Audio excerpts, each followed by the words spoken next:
ताला ऐसी भाभी किसी दुश्मन को भी ना दे। मैं पे पढ़ा था कि औरत से सबसे ज्यादा उसका प्यार उसका शौहर ही करता है। अगर इस बात का अंदाज़ा लगाना है तो 1 महीने के लिए अपने बाप या अपने भाई के घर रह के देख लीजिए। आज इस बात का अंदाज़ा मुझे हो गया है। निशा के साथ जो रवैया मिसबा ने किया है उसको देख कर यकीन जानिए मिसबा को जूतियाँ मारने को दिल चाह रहा है। चाहे आपकी नंद जितनी भी बुरी क्यों ना हो, लेकिन इस तरीके के मुंह कौन बसोड़ता है।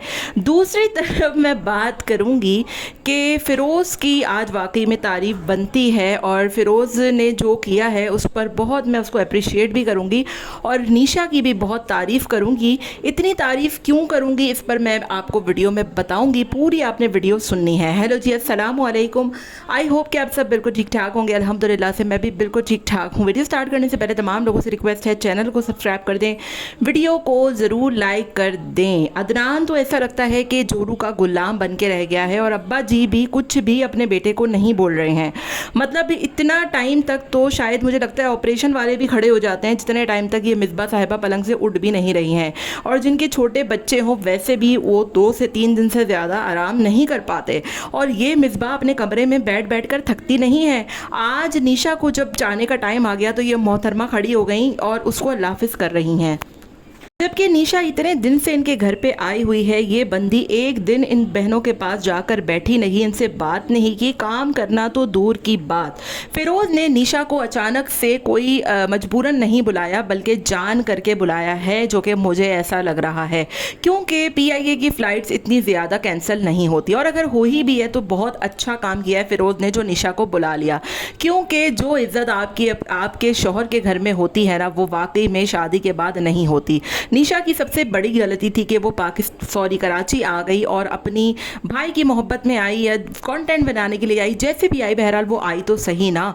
तो उसके साथ आपने इतना गंदा सलूक किया, इतना बैड बिहेवियर, आप यहाँ तक कि आप मुंह बसोड़ती थी उसको देख देख कर, गंदे गंदे मुंह बनाती थी और जाते टाइम तो मैं कहती हूँ कि किसी गैर की आंख में भी आंसू आ जाते हैं।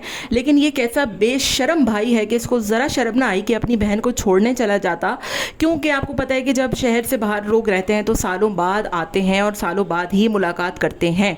तो मैं तो वाकई में इसको जोरू का गुलाम ही कहूँगी और भाभी को तो चले छोड़ दें, अपना सगा भाई इसका कौन सा अच्छा था या वो इसको कौन सा छोड़ने आया। दूसरी तरफ मैं फ़िरोज़ की आज इसलिए तारीफ़ करूँगी क्योंकि इतना कुछ हुआ यहाँ पर, इतना बैड बिहेवियर मिसबा ने दिखाया। अदनान ने भी इतना कोई अच्छा आज उसके साथ रवैया नहीं रखा, ना उसको छोड़ने गया एयरपोर्ट पर, हालाँकि गाड़ी भी बड़ी थी, वो जा सकता था, कोई भी नहीं छोड़ने गया उसको। तो मुझे ये बहुत अजीब लगा। बहरहाल ये सारी बातें हैं जो कि मैं कर रही हूँ और फ़िरोज़ की मैं तारीफ़ इसलिए कर रही हूँ क्योंकि फ़िरोज़ चाहता तो अपनी वीडियो में ठीक ठाक इनको सुना सकता था। वो एक दामाद है घर का और बहुत कुछ वो रियलिटी बता सकता था, लेकिन फिर भी उसने अपना मुंह भी बंद रखा और इज़्ज़त भी जो है वो अपनी हाथ में रखी। तो यहाँ पर फ़िरोज़ की वाकई में तारीफ़ बनती है और निशा की भी तारीफ़ बनती है कि वो एक नंद है लेकिन उसके बावजूद वो उसके हाथ में अथॉरिटी भी है, वो पैसे वाली भी है। ऑब्वियसली वो हो सकता है अंदर से हेल्प भी करती हो इनकी, क्योंकि ये लोग इतने कोई वेल ऑफ नहीं है, आप देख सकते हैं। तो ऑब्वियसली जब इसके पास पैसा है तो ये थोड़ा बहुत कर भी देती होगी सपोर्ट अंदर, ज़रूरी नहीं है कि हर चीज़ बताई जाए। लेकिन इसके बावजूद निशा ने जो है वो एक, मैं कहूँगी, माथे पर बल नहीं लाई वो बंदी और उसने अपनी भाभी की ज़रा सी भी बुराई नहीं की। तो ये वाकई में काबिल तारीफ़ है और आज मैं भी इनकी तारीफ़ किए बगैर ना रह सकी। दूसरी तरफ मैं यहाँ पर सारा का सारा कसूर मिसबा को भी नहीं ठहराऊंगी क्योंकि भाभी भाभी ही होती है और भाभी कभी भी आपकी सगी बहन नहीं बन सकती। असल गलती अदनान की है जो कि जोरू का गुलाम बनकर बैठा हुआ है और बेटा पैदा होने के बाद उसने ऐसी आंखें फेरी हैं कि पूछे ही मत। और मुझे इनके अब्बू जी की भी समझ में नहीं आती कि आखिर वो अपने बेटे को कुछ क्यों नहीं कहते। क्या वो अलग होने की धमकी देता है या इनको छोड़ के जाने की धमकी देता है? यकीनी तौर पर ऐसी ही कोई बात होगी। तो अंदर खाचे देखा जाए और रियल में देखा जाए तो असल गलती तो अदनान साहब की है। मिसबा तो बाद में आती है और मिसबा को तो जुम्मा 4 दिन हुए हैं इस घर में आए हुए। तो बतौर भाई आप अपनी बीवी को समझा सकते थे कि आप अपना बूटा सही करें, आप जाकर बैठें, क्योंकि अगर वो अच्छे से समझाता तो वो बहुत अच्छे से समझ जाती। लेकिन वो भी उसके साथ कमरे में ही घुसा रहता है और ऐसा लगता है कि चिल्ला मिसबा का नहीं बल्कि अदनान का भी जो है वो साथ में चिल्ला ही हो रहा है। ऐसा लगता है कि अदनान के पाँव और हाथों में मेहंदी लगी हुई है और वो भी अपने कमरे से बाहर निकल ही नहीं सकता। अब्बू ने कहा कि आज आखिरी दिन है, चारों बहन भाई बैठकर बातें करें, लेकिन देखा गया कि अदनान तो अपने कमरे में ही खोपचे में घुसा हुआ है और उस कमरे से निकलने का नाम ही नहीं ले रहा। बहरहाल मैं यहाँ पर मिसबा को अगर 50% कसूरवार ठहराऊंगी तो 50% गलती इसमें अदनान साहब की है, जो कि जोरू के गुलाम बन के बैठ गए हैं।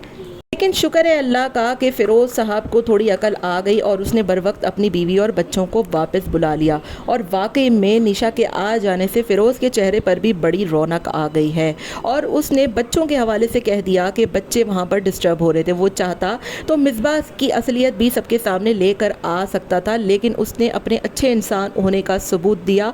ये एक वाकई बड़ी अच्छी बात है। बहरहाल मिसबा को थोड़ी शर्म आनी चाहिए कि अब तो उसकी बहन चली गई है, अब वो क्या कमरे में ही घुसी रहेगी या अब भी बाहर निकलेगी। और ये मत भूलें कि आपका भी एक बेटा है, कल को इसकी बीवी आकर भी आपकी तरह उसको अपने ही काबू में कर लेगी, क्योंकि बड़े कहते हैं कि सुई के पीछे धागा है, जैसा बोगे वैसा ही काटोगे। आपका इस बारे में क्या ख्याल है मुझे ज़रूर बताइएगा। मिलते हैं नेक्स्ट वीडियो में। Till then take care, tata bye bye, अल्लाह हाफिज़।